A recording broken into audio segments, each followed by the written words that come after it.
It is an India-Canada stalemate that continues ever since Justin Trudeau, the Canadian Prime Minister, gave out credible allegations of a potential link. And this, remember, has led to, with regard to, as he says, killing of Khalistani extremist Nijjar on Canadian soil on 18th of June and claims that India's hand is behind it. Trudeau went on to say that Canada shared evidence of these allegations on Nijjar's killing with India many weeks ago and has gone on to say New Delhi should commit constructively to establish the facts. Remember, India is still awaiting solid evidence with regard to how is the claim of India behind these murder that he is talking about. Remember, also responding to Canada's statement, External Affairs Ministry has gone on to say no specific information has been shared by the Canadian side and India is always willing and ready to look into any information provided.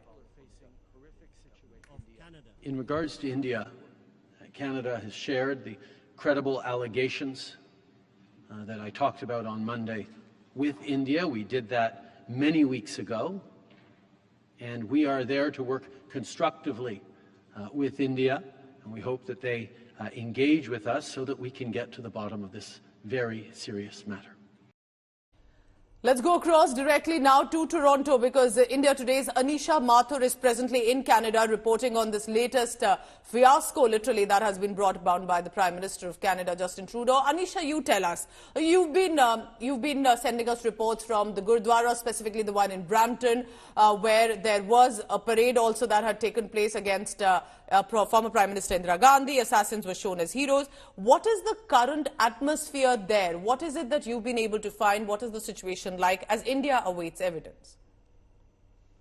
Well, Pooja, here in Toronto, and I've been speaking to journalists, I've been speaking to people around here, I've been speaking to politicians here. What they are saying is that there is a very clear difference in the way Indian Hindus and Indian Sikhs are looking at this situation, more so because there is a historical there's a history of this kind of divide, but also at the same time, all the people I'm speaking to have been saying that both communities in India, from India in Canada, have been living very, very peacefully, that there is no threat as such to Indians of any community in Canada.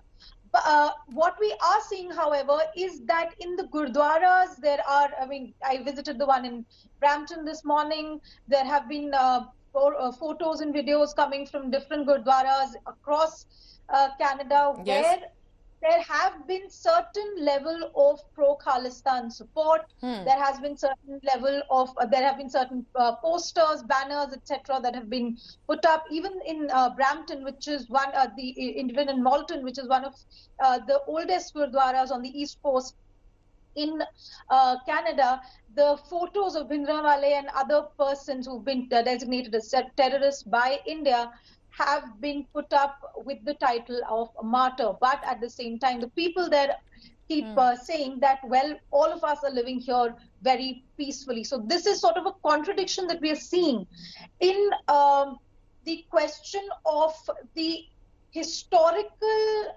knowledge that the Sikhs in Canada have come down with versus the way they are living with the communities. I also attended this Ganesh Visarjan function at a Gujarati household in Brampton itself, where people from Gujarat, from Punjab, Kashmir, Maharashtra, all of them were present at the same time for this Ganesh Visarjan Puja. So we are seeing a lot of nuances really in the way Indians living in Canada, particularly those who've been living here for several years, are looking at this. At the same time, the young people in Canada seem to be looking at this from a political perspective, that is this something that is being done to consolidate the Liberal Party's hold on the approval rating. So a lot of questions, a lot of nuances that are here. Of course, it's a lot about the vote bank, the votes issue as well, that has made Trudeau take and make this claim, and that's also playing out there in Canadian politics.